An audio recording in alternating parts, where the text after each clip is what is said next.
चरणों में कोटि सा वंदन। प्रातः स्मरणीय चारों दादा गुरुदेव के चरणों में कोटि सा वंदन। केवल धम तीर्थ प्रेरिका प्रवचनी महोदय आत्मज्ञ परम पूज्य गौरवीय श्री के चरणों में कोटि सा वंदन। संघ स्नेह वारिधि प्रवचन प्रवीणा मम जीवन उद्धारिका परम पूज्य गौरवीय श्री के चरणों में वंदन। उपस्थित धर्मप्रेमी बंधुओं, माताओं एवं बहनों, भावनाधिकार में महाबल और महिला कन्या सुंदरी का जीवन चरित्र चल रहा था, जिसमें बात चल रही थी महाबल राजकुमार चिंतित है, व्यथित है अपने प्रतिज्ञा को पूर्ण करने के लिए। और कहा जाता है कि पुण्य प्रतिष्ठा होता है, पुण्य बलवान होता है तो व्यक्ति की चिंता मिट जाती है। महाबल कुमार चिंतित जरूर थे, पर उसी बीच में चंद्रावती नगरी से एक दूत पहुंचा और वे शूरपा राजा को कहने लगे कि चंद्रावती नगरी में चतुर्दशी जेठवती चतुर्दशी के दिन मलिया सुंदरी का स्वयंवर रचा गया है। वहां पर वज्र सात धनुष को उठा करके जो चढ़ाएगा धनुष, उसी के साथ में मलिया सुंदरी वरमाला डालेगी। राजसभा में शूरपा राजा एवं उनके पुत्र महाबल भी बैठे हुए थे।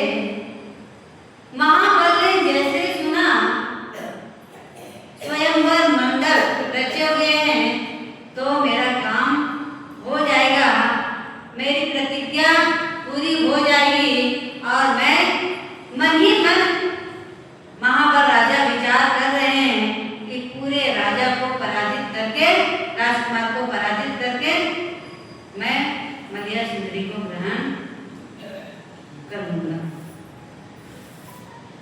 शूरपा राजा जो आगंतुक दूत आए हुए थे उन्हें बैठने के लिए कहते हैं, तब दूत कहता है समय बहुत कम है राजा, मैं निकला बहुत पहले ही था, पर रास्ते में तबीयत खराब होने के कारण यहाँ लेट पहुंचा हूँ। मतलब आज एकादशी का दिन है और 14 को स्वयंवर मंडप है। अनेक जगह अनेक लोग गए हुए हैं सबको निमंत्रित करने के लिए, और फिर राजा ने मुझे भेजा है तो आप शीघ्र ही शीघ्र अपने पुत्र महाबल को स्वयंवर मंडप में भेजने के लिए प्रस्थान कराएगा। वस्त्र आदि सम्मान करके दूत को भेजा जाता है और शूरपा राजा अपने पुत्र महाबल को कहते हैं कि आप यहाँ से तुरंत प्रस्थान करना है, इसलिए तैयारी करो। बहुत सारे सैन्य दल, सेनापति सब साथ में जाएंगे और तुरंत अपने को आपको निकलना है। महाबल कहते हैं जैसी आपकी आज्ञा पिताजी। और शूरपा राजा फिर कहते हैं वो लक्ष्मी पुंज हार जरूर लेकर के जाना, क्योंकि आपके दोस्त ने आपको जो गिफ्ट दिया है उसे जरूर लेके जाना। तुरंत ही जैसे ही लक्ष्मी पुंज का हार का नाम आया, महाबल कहने लगे पिताश्री वो लक्ष्मी पुंज हार बस एक रात पहले पिछली रात को चोरी हो गया। कैसे कैसे चोरी हो गया है पता नहीं। कुछ दिनों से मेरे कमरे से कभी वस्त्र, कभी आभूषण, कभी कुछ चीज चोरी हो जाता है और अजीब सी आवाज हंसने की आती है, समझ नहीं आ रहा है हो क्या रहा है।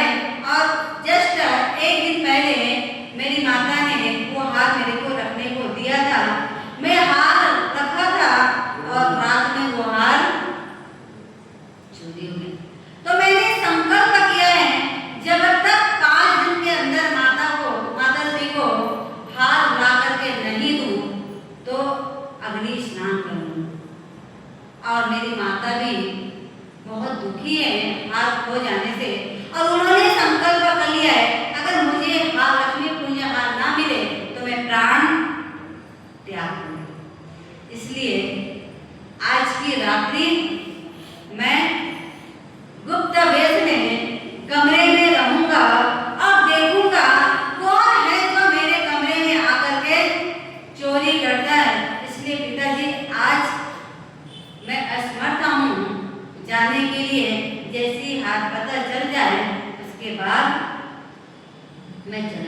पिताजी से आज्ञा लिए।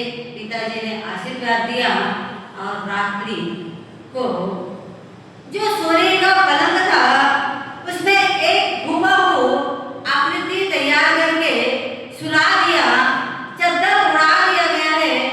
और रात्रि के समय महाबल राजा नग्न तलवार लेकर के छिप करके खड़े हुए जैसी मध्य रात्रि होती है। अब मध्य रात्रि के समय पूरा दरवाजा जबकि बंद है, एक खिड़की खुली है और चारों तरफ से सुनसान एकादशी अंधेरा पक्ष चल रहा है, घोर अंधेरा। वहां पर एक दीपक बस दिखाई दे रहा है, एक दीपक जल रहा है और कुछ भी नहीं है। उसी बीच में खिड़की के अंदर से एक हाथ अंदर प्रवेश करता है और वो हाथ पूरे कमरे में घूम रहा है, हर तरह से घूमते घूमते घूमते दिखाई दे रहा है।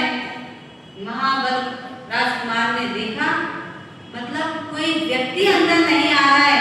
वो कौन आ रहा है? एक हाथ दिखाई दे रहा है। वो दीपक की रोशनी से उस हाथ को देखा और वो हाथ एक स्त्री की थी, चूड़ियां पहनी हुई थी, कोमल हाथ थे। महाबल कुमार ने देखा ये हाथ कोई पुरुष का नहीं है, स्त्री का है। एक क्षण विचार आया, इस हाथ को मैं काट दूं। पर लगा अगर काट देने से क्या होगा, वो तो चली जाएगी पर मुझे लक्ष्मी पुंज हाथ तो नहीं मिलेगा, पता नहीं चलेगा। तो क्या करना चाहिए? विचार ही विचार में वो सोचने लगते हैं और महाबल कुमार क्या सोचते हैं, वो स्त्री कौन थी और क्या उपाय महाबल कुमार अजमाते हैं। इसका योग ज्ञानी भगवंत